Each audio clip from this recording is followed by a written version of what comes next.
One day, a friend asked me if I wanted to bring back a vintage car. After taking a closer look and researching the model, I quickly recognized it as a car from the 1940s.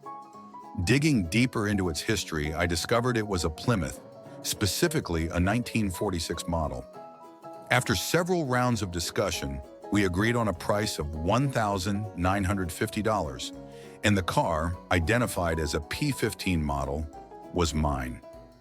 Even after decades of wear and tear, the car's metal body was in surprisingly decent condition, though it had clearly seen better days.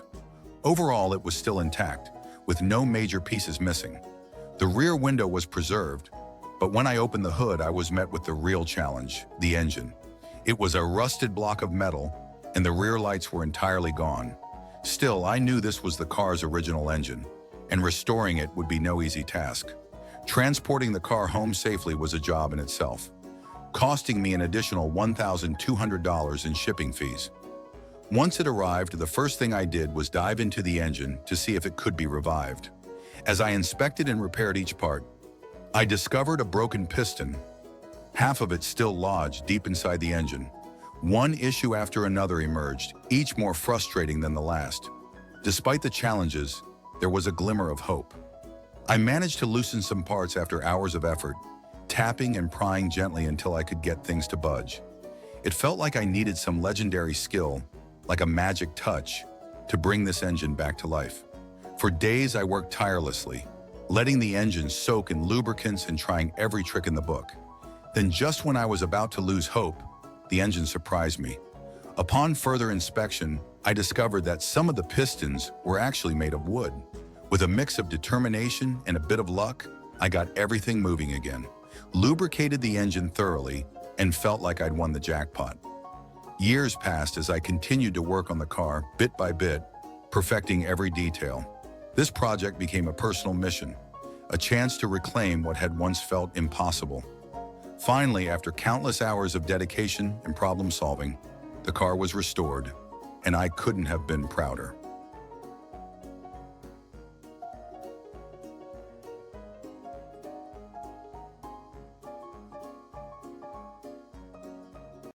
Three years ago, I failed to fix this car and bring it back to life.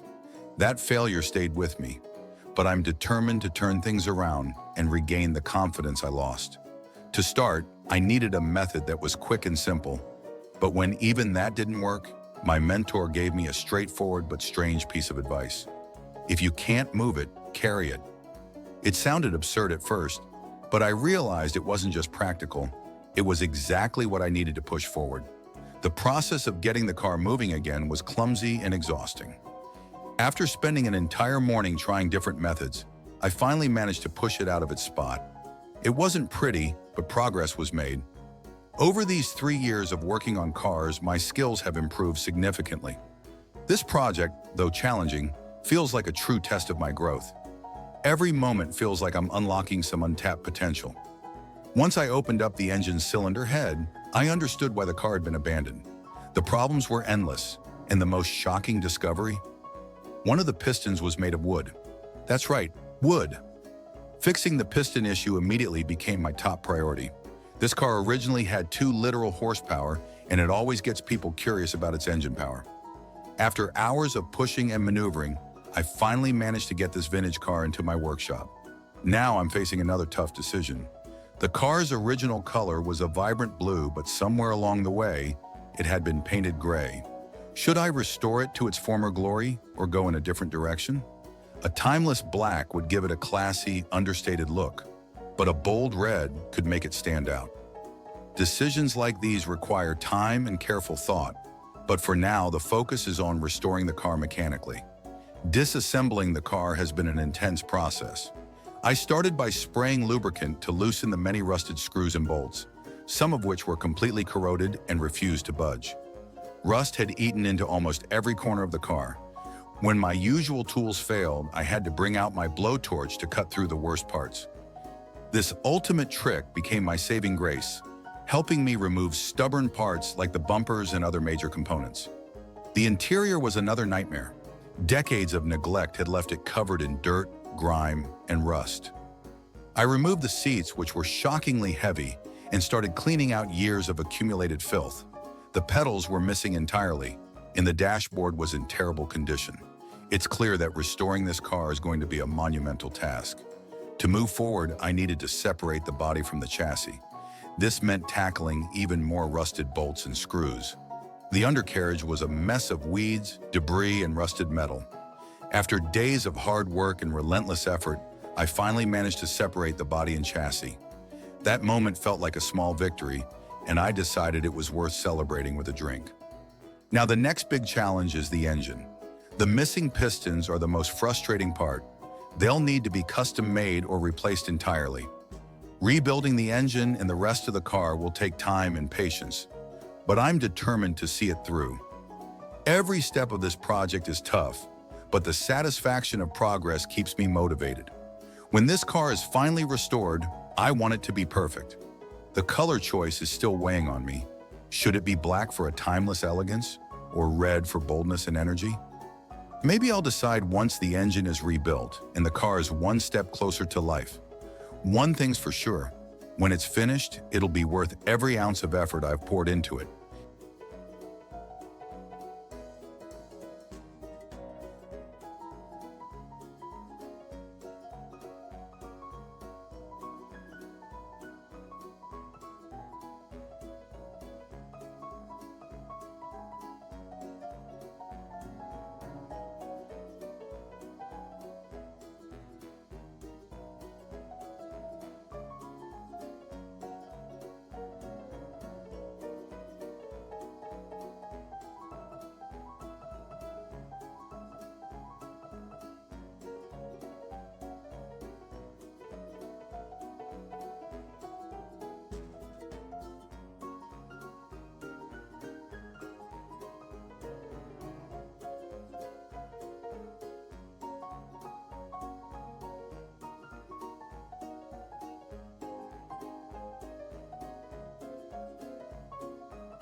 Restoring my 1940s vintage car has been a long, emotional journey. 3 years ago, when I first bought it, I was thrilled. I thought I had found the deal of a lifetime. The car's charm and history drew me in immediately, and I couldn't wait to get it running again. But my excitement quickly turned to disbelief when I opened up the engine and discovered something unbelievable. One of the pistons was made of wood. Yes, wood. I was completely stunned. It was as if someone had tried a makeshift repair using the most bizarre method imaginable, like something out of an old legend. At the time, I didn't have the skills or the resources to fix it properly. Life got busy, and before I knew it, the car was sitting untouched for years. But recently, I decided enough was enough. It was time to tackle the project head-on and bring this beautiful piece of history back to life. The first step was to carefully dismantle the engine, piece by piece. Every bolt, every screw was a challenge. Many of them were rusted solid, making it a slow and nerve-wracking process. I had to work methodically, knowing that one wrong move could cause further damage. When I finally got to the pistons, the reality of their condition was even worse than I had expected. One was barely functional, another was deeply pitted and scarred, and the fourth was completely unusable. The damage was heartbreaking. It was clear that I was going to need replacements. But finding parts for a car this old is no small task. After a lot of searching, I managed to locate a set of replacement parts. However, the cost was staggering. Between the repair kits and shipping, the total came to nearly 10,000 yuan. I agonized over the decision. Spending that much money on parts felt like a gamble, and I knew my wife wouldn't be thrilled if she found out. But in the end, I realized I had no choice. Without these parts, the car would remain lifeless. This isn't just a car, it's a piece of history, and I couldn't bear to let it rot away. So I took a deep breath, placed the order, and committed to seeing this project through. While waiting for the parts to arrive, I turned my attention to cleaning and preparing the rest of the car. The engine was covered in rust and debris. I spent hours carefully removing every bit of corrosion, making sure the intake and exhaust systems were completely clean. The transmission also needed a complete overhaul, which meant dismantling it, measuring each component, and preparing to replace the worn steel sleeves. Every step of the process revealed new challenges, from stuck bolts to components that needed custom fabrication. It felt like a never-ending series of obstacles, but I kept pushing forward. Restoring a car of this age is not just a physical challenge, it's a mental one too. It tests your patience, your determination, and your ability to problem solve. There were moments when I felt overwhelmed, wondering if I had bitten off more than I could chew. But every time I made progress, no matter how small, it reignited my motivation.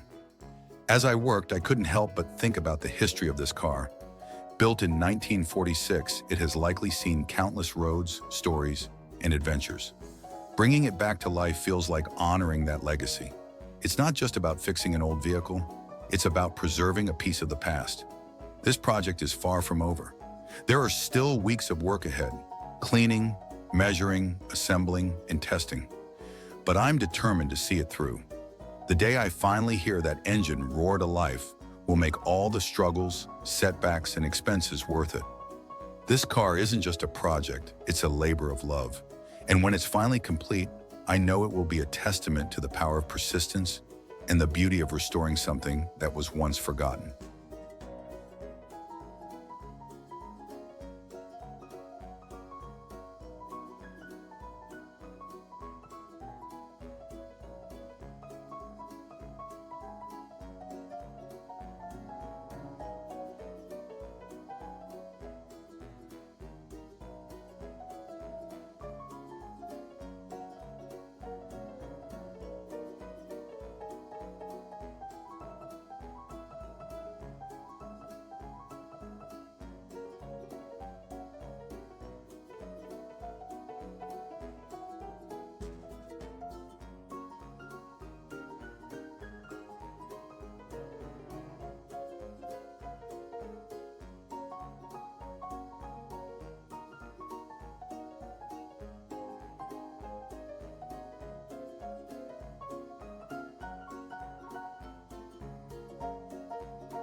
After an intense cleaning session, the custom-made steel sleeves for the engine finally arrived. These sleeves, crafted to perfection by experts, were specifically designed to fit the engine's unique dimensions. Parts like these are impossible to find on the market, so we had to custom order them. I owe a huge thanks to Master Yang at Tangang for his tireless efforts in solving this challenge. The steel block had suffered extensive rust damage. Its water plugs were completely corroded, and debris had accumulated over decades. The interior was filled with rust and grime, making it almost unbearable to work with. Using a high-powered water jet, we thoroughly cleaned every nook and cranny. After over 70 years, it was obvious that this engine had never been properly maintained.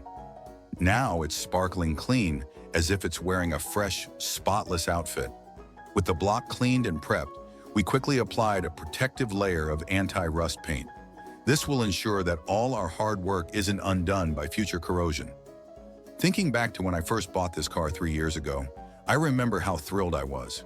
I had spent a considerable sum, thinking I had snagged an incredible deal. But when I opened the engine for the first time, my excitement turned into disbelief. One of the pistons was made of wood. That discovery was a shock, to say the least, and it marked the beginning of a very long journey. Many friends later told me that the only solution was to spend over 10,000 yuan to import original parts from abroad. It felt like a daunting task, but giving up was never an option. After months of searching and planning, I managed to source all the necessary parts. This included 6 brand new pistons, custom-made steel sleeves, connecting rods, and piston pins. The pistons arrived carefully wrapped in oil paper, a satisfying sight after all the struggles to find them. Every single component needed replacing. There was no room for shortcuts. With the parts finally in hand, I got to work assembling the engine. One by one, the 6 pistons were meticulously installed. Each part looked pristine, and seeing them all lined up was incredibly rewarding. It felt like I was giving this old engine a second life. With everything cleaned, organized, and ready, we began the reassembly process. Restoring an engine this old is no easy task. It requires incredible attention to detail, patience, and precision. Each part needed to fit perfectly, and every bolt had to be carefully tightened. The process was slow, but as the engine began to come together, it was deeply satisfying. By the end, seeing the fully assembled engine was a moment of triumph. To bring the engine to life, I reinstalled the distributor, ignition coil, wiring, and other essential components. Even the spark plugs needed attention. The old ones, dated June 24, 1995, had served their time, but they were no match for what this engine deserved. I replaced them with a fresh, high-quality set. A vintage engine like this requires top-notch care, so I also added premium-grade engine oil to reduce friction and enhance performance. Every detail mattered, from the spark plug wiring to the oil choice. It all had to be just right. When the moment came to start the engine, I held my breath. At first, it backfired slightly, a sign that something was off. Upon inspection, I realized some of the spark plug wiring was incorrect. Switching the 1st and 6th wires resolved the issue. I tried starting it again, and this time, the engine roared to life. The sound was exhilarating, a deep, powerful rumble that signaled the revival of a piece of history. This 70-year-old engine, silent for so many years, was finally running again. It's a testament to patience, skill, and unwavering dedication. The journey to this point hasn't been easy. There were moments of frustration, doubt, and even regret. But hearing that engine come alive made it all worth it. This isn't just about fixing a car. It's about preserving history and bringing back something that had been forgotten. There's still work to be done, of course. I'll need to fine-tune the engine, test it thoroughly, and address any remaining issues. But for now, I'm celebrating a major milestone. This project has been a labor of love, and I'm proud of how far I've come. Tomorrow the work continues, but tonight I'll let myself savor this moment.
The restoration journey has reached another milestone. The engine is finally running again. We started by completely dismantling the chassis and engine components, taking apart the rear axle and suspension system. Everything was thoroughly inspected, cleaned, and stripped of decades of rust. The old shock absorbers were completely worn out, which is no surprise for a car of this age. While some parts were salvageable, many were beyond repair. For components that couldn't be restored, we had to custom fabricate replacements. Restoring a vintage car like this requires incredible patience and attention to detail. Many bolts were rusted solid, making the disassembly process painfully slow. Even a single bolt could take hours to remove without damaging the surrounding parts. Once the parts were removed, the car's frame and chassis were cleaned thoroughly. Layers of rust and debris had built up over decades, especially on the beams of the chassis. After cleaning, we sandblasted the parts to ensure they were free of rust. Seeing the clean, smooth surfaces emerge was incredibly satisfying. To protect the metal, we applied a high-quality rust converter, which chemically transforms rust into a stable protective layer. This was followed by an epoxy primer and a final coat of anti-rust paint. The chassis now looks brand new, and it's ready for the next stage of restoration. When it came to the suspension, I had to make some tough decisions. Original shock absorbers were available online, but cost over 1,000 yuan each. Instead, I found aftermarket replacements that matched the specifications for only a fraction of the price, about 100 yuan per piece. These worked perfectly and saved me thousands of yuan, which felt like a huge win. With the new shocks installed, we reassembled the rear axle and prepped the tires. For now, the old tires are back on, but they'll be replaced once the repainting is complete. The engine, while running, revealed additional issues with the gearbox, clutch, and brakes. Each of these needs careful attention, but they're unavoidable challenges in a project like this. It's easy to feel overwhelmed, but tackling these issues one by one is the only way forward. After sanding and treating the engine bay and chassis, I repainted them in the car's original blue color to honor its classic design. New brake lines and fuel pipes were installed, along with other essential components. Bit by bit, it's coming together. I've been getting messages from fans who are eager to see the finished car, urging me to speed up the process. Trust me, I'm just as excited as they are to bring this beauty back to life. But good restoration work takes time. There's no rushing it. This car, once the prized possession of a 1940s Shanghai tycoon, deserves nothing but the best. For those following this journey, I truly appreciate your support. Restoring a classic car is a labor of love, and it means so much to know there are others who share this passion. The chassis restoration is now complete, and next we'll focus on sanding, cleaning, and painting the remaining parts. This car is transforming day by day, and I can't wait to see it restored to its full glory. Stay tuned for the next update. It's going to be worth the wait.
Restoring this old farm vehicle has been an incredible journey, filled with challenges, improvisation, and determination. From the very beginning, I knew it wouldn't be easy. The clutch and gas pedals were missing, and finding a proper brake pedal was impossible. So I had to rely on creativity and my mechanical skills to make it all work. Without any reference parts, I had to design, test, and modify everything myself, hoping my efforts would pay off. As a trained mechanical engineer, I felt confident but not invincible. Every project like this is a leap of faith, and sometimes you need to cheer yourself on to keep going. Challenges have never held me back, and I reminded myself that persistence was the key. This wasn't just about fixing a car, it was about honoring its history and bringing it back to life. The process was painstaking, adjusting angles, fitting parts, and repeating the cycle of installation and removal countless times tested my patience. Finding the perfect alignment for the pedals took hours, but when it finally clicked, it felt like a major victory. Slowly but surely, I tackled each issue, cleaning and polishing the parts, repairing damaged components, and reinforcing the structure where needed. Once the mechanical systems were functional, I shifted my focus to protection and preservation. I applied a rust-proof primer to the undercarriage, followed by a layer of undercarriage armor to prevent future corrosion. The radiator, which was in rough shape, had to be carefully repaired, welded, and repainted before being reinstalled. Cleaning out decades of dirt and grime from the interior was no small task, but seeing the results was incredibly rewarding. Every single part of the vehicle demanded attention, from the dashboard to the smallest trim pieces. I dismantled everything, stripping old paint and rust, polishing the surfaces, and repainting them with care. The chrome trim required extensive restoration, including rechroming, to regain its original shine. The door frames, window trims, and interior panels were refinished to match the car's classic beige tone, staying as close as possible to the original design.